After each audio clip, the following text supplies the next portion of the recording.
ImageVice President Mike Pence at the Association of Southeast Asian Nations Summit meeting in Singapore on Thursday.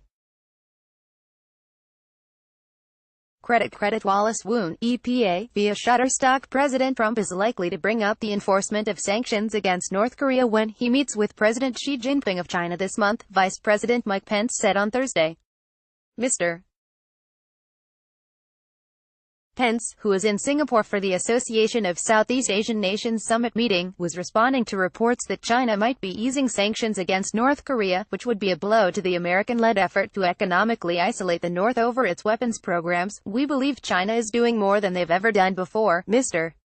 Pence said. The president is grateful for that, but he added that he expected Mr. Trump and Mr.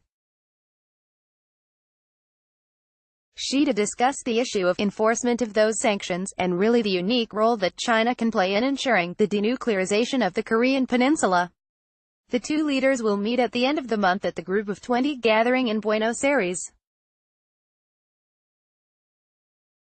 Pence's remarks came after the release of a congressional report that said China appeared to have eased up on the enforcement of sanctions against North Korea. The annual report by the U.S.-China Economic and Security Review Commission asked the United States Treasury Department to list Chinese businesses, entities and individuals doing business with North Korea that might be subject to United States sanctions. Also on Thursday, a spokesman for the Chinese Ministry of Commerce confirmed that trade talks with the United States had resumed following a phone call this month between Mr.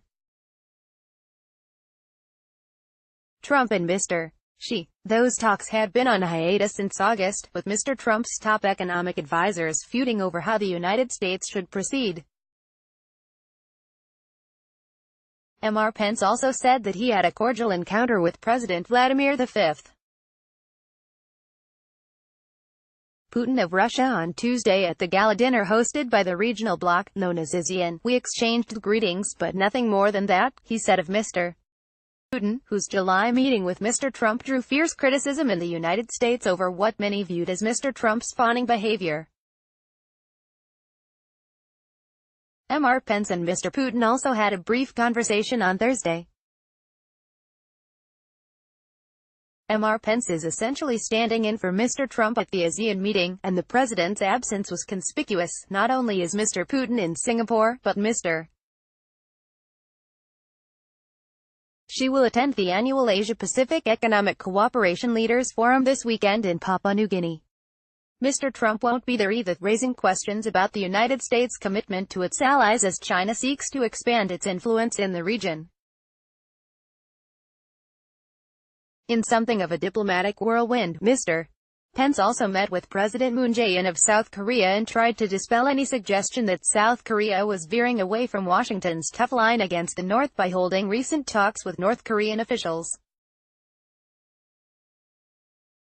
Mr. Pence said he had discussed the United Nations sanctions with Mr. Moon and that, he assured me that as those inter-Korean talks take place, there will continue to be very close coordination with the United States, and also that South Korea remains committed to fully implementing all of the UN resolutions and sanctions. He said he had told Mr. Moon that the United States sought to avoid the mistakes of the past, referring to North Korea's broken promises after previous talks with the United States. He added that South Korea, again today, renewed their commitment to work very closely with the U.S., ahead of a planned second summit meeting between Mr. Trump and the North Korean leader, Kim Jong-un, which is expected in the new year.